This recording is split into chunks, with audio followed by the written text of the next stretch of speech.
Good morning, and thank you for attending the annual remembrance of domestic violence victims as part of the Pennsylvania Coalition Against Domestic Violence and the Pennsylvania Coalition Against Rape's joint campaign, PA Says No More.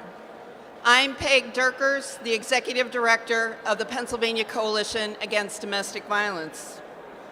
Now, in our 40th year of service to the Commonwealth, PCADV has grown from 9 community-based domestic violence centers in 1976 to 60 domestic violence centers across the Commonwealth, serving all 67 counties. These centers serve more than 90,000 victims of domestic violence each year, helping them find safety, obtain justice, and build new lives free of abuse. 17 of those centers are participating today, and their representatives are the individuals you see wearing the Gray No More t-shirts. October is Domestic Violence Awareness Month, and we are here today to celebrate survivors and especially to honor and mourn the loss of domestic violence victims from across the Commonwealth. We are also here to say no more to domestic violence and sexual assault. The coalitions act from needs of survivors, with survivors' voices at the center. As such, I would like to take and have all of us take a moment of silence to remember those who have been lost to domestic violence.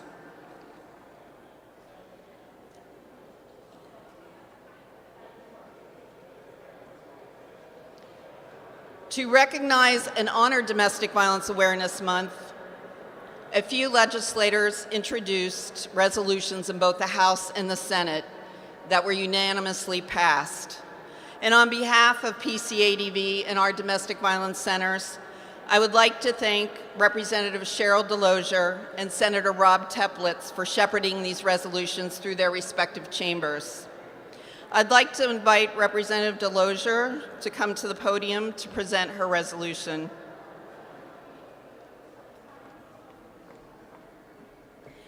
Thank you very much. I'm truly honored every year to be able to put my name as the prime sponsor of this resolution. And the one thing that comes along with that is so many other names jump right on because they recognize the importance of domestic violence and bringing awareness and education to the need to make sure that we educate those in our community that domestic violence can happen in any family, in any level of socioeconomic standard, in any community, that we need to make sure that these individuals are aware that there are resources, aware that we can go and make sure that they have a place to be safe. So on behalf of the House of Representatives, I'm proud to have introduced the resolution. I'm proud it unanimously passed, as you mentioned, and thank you for the time and effort of putting this together to draw that awareness to and add the a resolution that goes along with it. Thank you very much.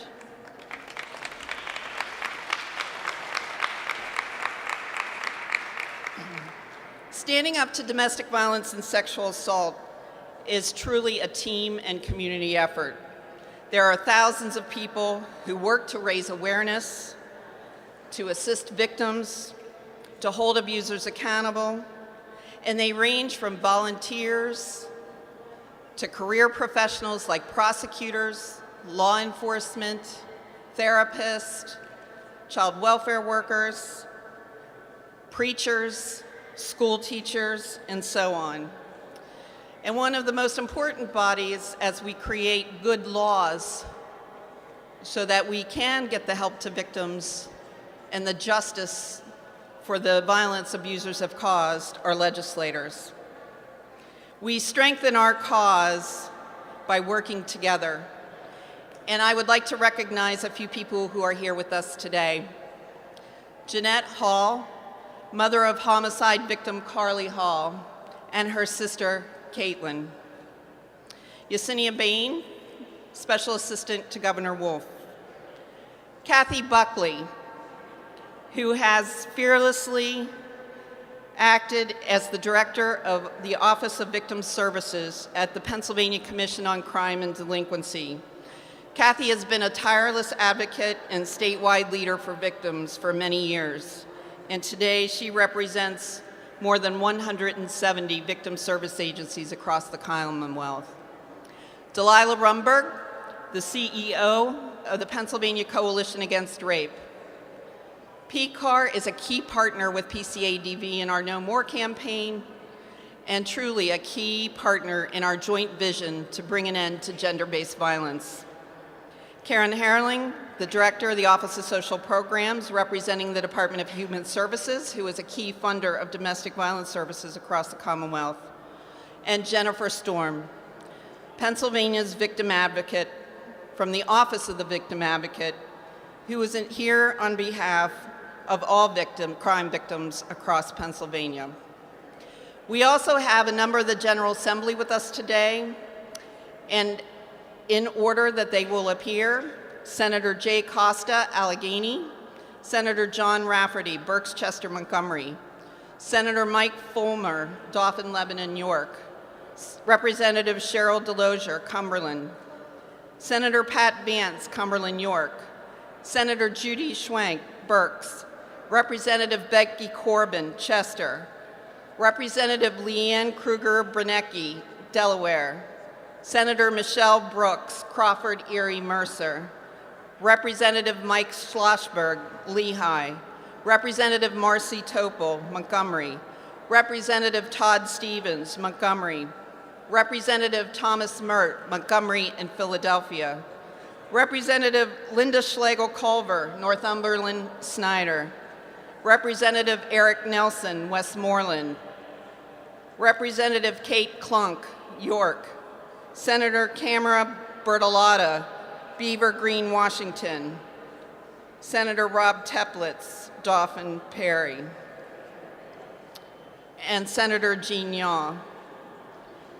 Also attending on behalf of their members, Autumn Southard from Representative Marsico's office, Morgan Wagner on behalf of Representative Benninghoff, and Lisa Fleming from Senator Hughes's office. Thank you all for being part of this event, for helping to support victims, and for taking action to solve the issues related to domestic violence. Together, we can help raise awareness. We can bring an end to domestic violence and sexual assault. For those who want to learn more or become involved, you can find a list of your local Domestic Violence Awareness Month activities at pcadv.org. You can act by signing a pledge to end domestic violence and sexual assault in your community when you visit pasaysnosmore.com. I would like to take just another moment to help put the scope of domestic violence into perspective. On average, nearly 20 people per minute are physically abused by an intimate partner in the United States. That's 1 in 4 women in their lifetime, 1 in 7 men in their lifetime. During 1 year, this equates to more than 10 million women and men, and unfortunately, this violence can escalate to murder. Each year, 1,300 people in the United States lose their lives to domestic violence. And if a gun is present in the household, where domestic violence is also present, the victim is 500% more likely to be killed. In Pennsylvania, the people we will honor today, from October 2015 through September 2016, there were 92 fatalities as a result of domestic violence homicide, people ranging in age from 2 to 86.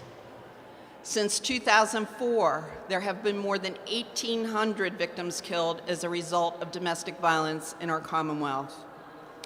That means in the past year, there were 35 counties, more than half of the Commonwealth, that experienced a domestic violence-related fatality. In addition to the 92 victims that were lost, An additional 27 abusers committed suicide following their murder, and 2 additional individuals were killed by law enforcement. Each of these also leave a family and a community devastated. The 3 top methods of domestic violence homicide are firearms, stabbing, and strangulation. 53% of this year's homicides were committed by guns. More than 50% of domestic violence victims screened by law enforcement during our lethality protocol have been choked or strangled by their abuser. House Bill 1581 by Representative Corbin creates a separate crime of strangulation in the Commonwealth with enhanced penalties when it occurs as a tactic in domestic violence, sexual assault, trafficking, or stalking. Overwhelmingly passed by the House in April, unanimously passed by the Senate Judiciary Committee in June. It has waited for final vote by the full Senate since then.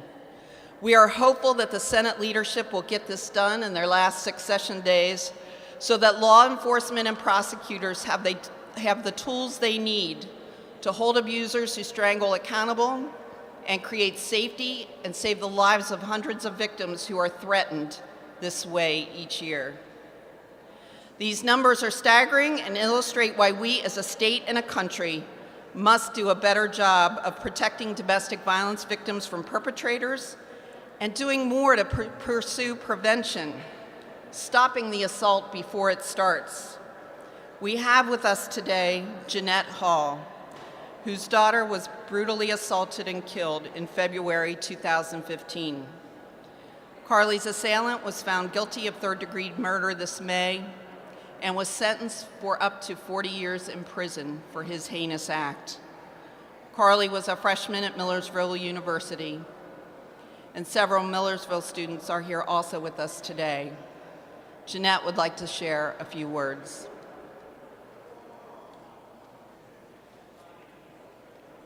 Good morning. Always have to lower it. I want to thank you for the opportunity to speak about the impact of domestic violence in memory of my daughter, Carly. On the morning of February 8th, 2015, a police officer stood in my living room and told me, "Your daughter, Carly, is deceased." I was in shock, and I could not understand what could have happened to my vibrant, healthy, 18-year-old daughter. I came to learn that her boyfriend of 11 months had brutally beaten and strangled her in her dorm room at Millersville University. Soon, Carly's face was all over the news. It was unbearable. It was unbelievable.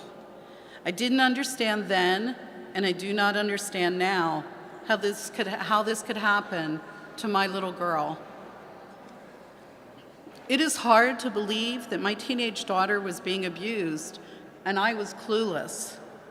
I have always protected my children diligently. I know their friends well, and their friends spend a great deal of time in my home. I also welcomed this boy into my home, and I thought I knew him. I bought the Gatorade he liked to drink. I made sure I picked up snacks that he specifically liked when I went grocery shopping. On the outside, he was a clean-cut, polite high school athlete. I have come to learn that abusers are manipulative and can fool the best of us. I have also come to learn that the abused often keeps their situation secret. Sometimes it is out of embarrassment because it wears away their self-esteem. And in the case of younger people such as Carly, they do not yet have the life experience to understand the danger and know how to handle the situation. Carly was too inexperienced to know what was annoying versus control and stalking. She tried to leave him several times, but was unsuccessful. I know Carly thought she could handle things without help. It breaks my heart that my daughter was living like this and that she tried to end it, and he would not leave her alone. He took a chunk out of Carly's life before he killed her. It hurts to know that he was destroying her throughout her senior year of high school and her freshman year of college, harming her physically and emotionally during what should have been some of the greatest times in her life. This is what abuse does. Carly was a beautiful soul who was kind to people and loved animals. She is everywhere, and the reminders are overwhelming. I frequently turn off the radio because of songs that remind me of her. I can no longer look at the ocean or the sun without thinking of Carly. A big part of the impact for me as a mother is the effect on Carly's big sister, Caitlin, and her twin sister, Kristen. I give Caitlin and Kristen much credit for what they are enduring and the pain they are carrying. I know they will always fight for Carly by standing up against domestic violence. They have already begun that journey. I would like to share with you some things written by Carly's sisters in their victim impact statements. Bear with me. Caitlin wrote, "My little sister is dead because he felt such entitlement to her that he decided if he could not control every aspect of her life, then he had the right to end it." And Kristen wrote, "Love is when I can feel the sun on my face and I know Carly is in it. And I can feel her carefree, comforting energy wrap around me. Love is not pain." We must tell Carly's story over and over again. It is important because others may see themselves in her story and seek help. Carly's story creates awareness and contributes to the education of others. It is important to put names and faces to the victims of domestic violence. It is important to help others realize it can happen to anyone, anywhere.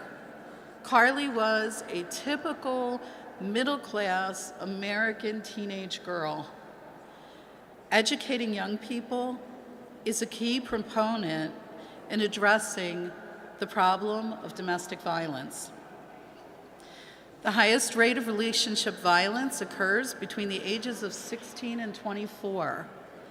Adolescence is a perfect time to begin this education. I wish Carly had been educated on acceptable relationship behaviors. I wish I had known the signs. I wish I had known to have conversations with my young daughters about domestic violence. It was off my radar. I look forward to a day when relationship violence is part of the health curriculum in all of our Pennsylvania schools. Thank you.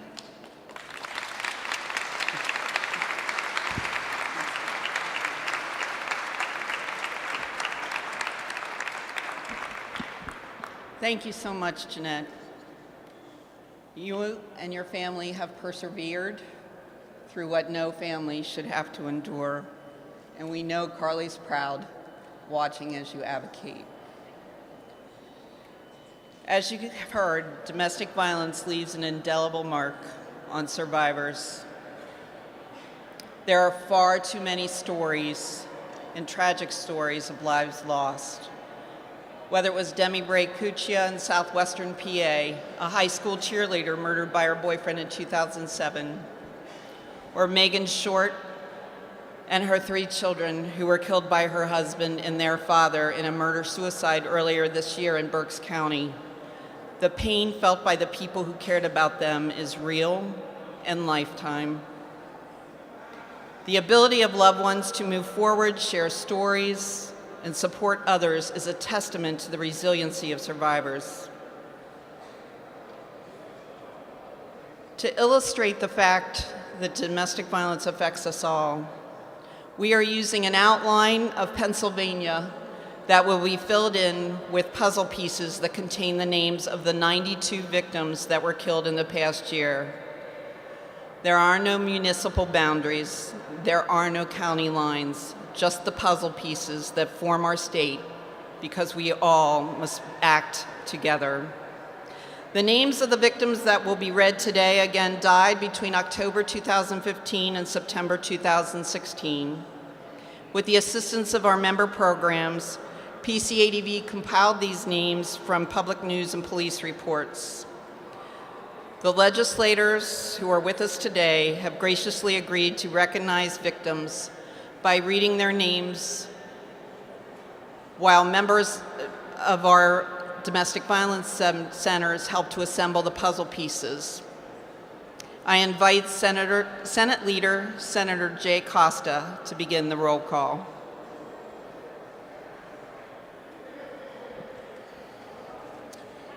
Dolores Alviani.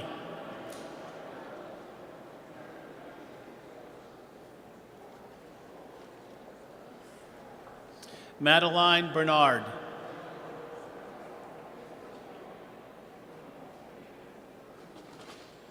Micaiah Brown.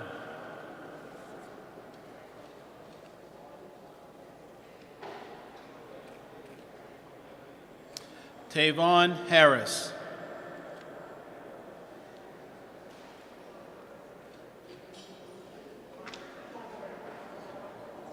Brenda Johnson.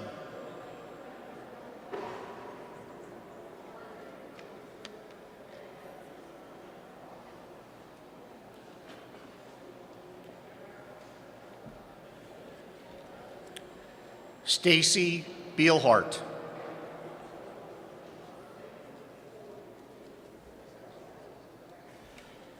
Christopher Meza. Kenneth Bullock. Marcel Edwin Edwards. Margaret Recassens.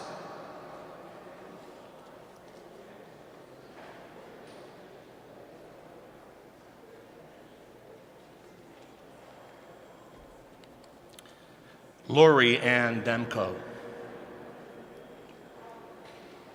Travis Farrell. Jennifer Kaufman. Joseph Salina. Charles White.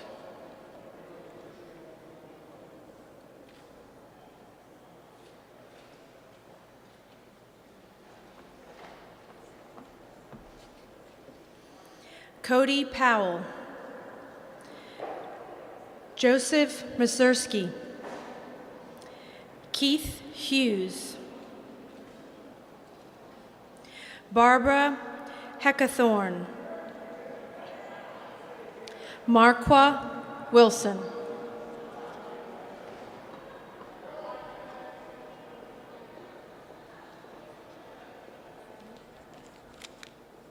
Harris M. Perez.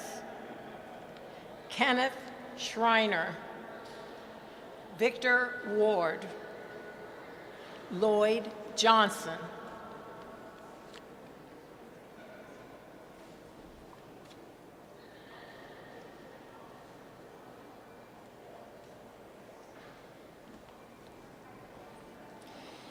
Denise McAvoy.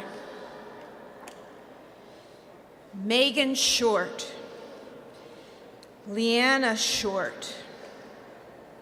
Mark J. Short Jr. and Willow Short, an entire family.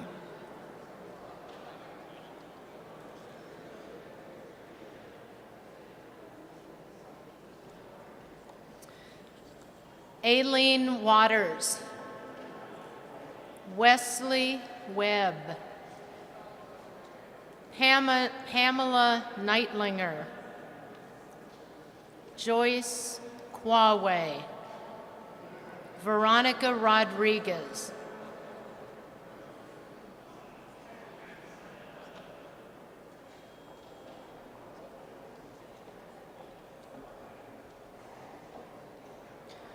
Howard L. West. Isaiah Anthony Wilmer. Sharnice Sanders. James Stevens. David Wood.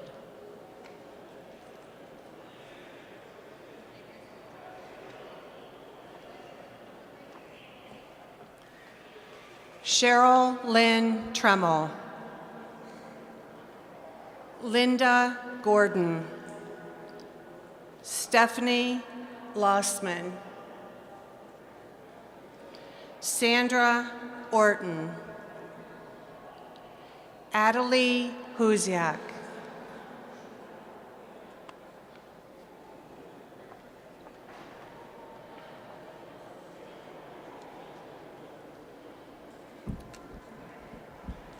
Angel Nieves Sereno.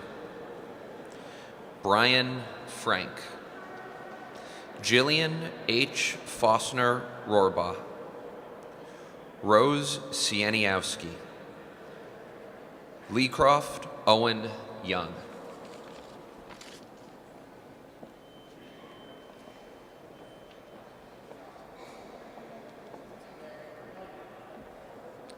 Chen Cao Lin. Robert Peplow. Kevin Milton Smith. Alyssa Wilson.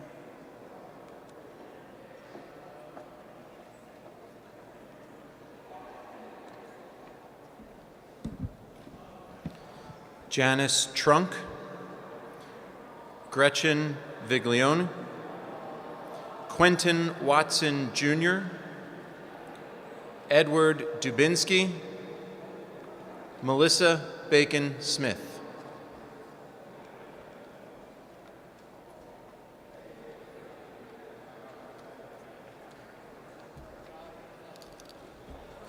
Kalila Adams.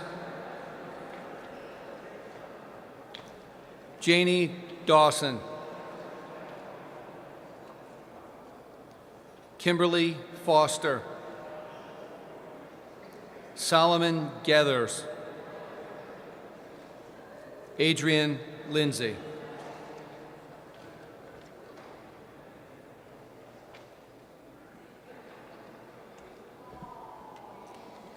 Anne Walkley.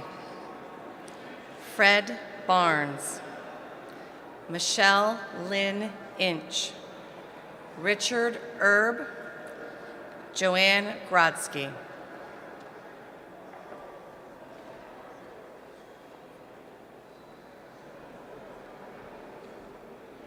Kelly Detter. Wilma Friday. Khalil Parker. Lloyd Reed Jr. Linda Catilius.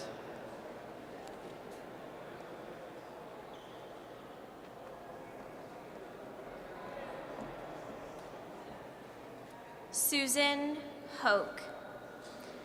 Natalia Hoden Benaya. Ronald Bedding. Leanne Schultz Negley. Sonia Myers. Michael Obendorf Sr. Kayla Van Wert. Suzanne Klein. Eric Klein.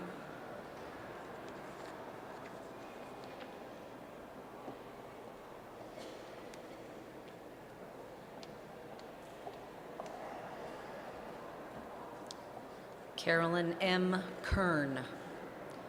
Robert Kramer Jr. Brian Wilbert.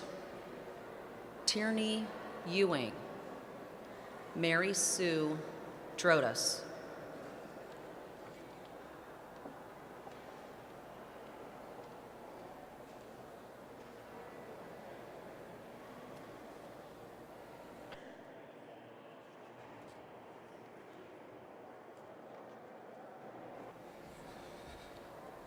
Tamika Stubbs, Dominic Thornton, Tammy Sipe, Roger Herencia, Jacqueline Ross.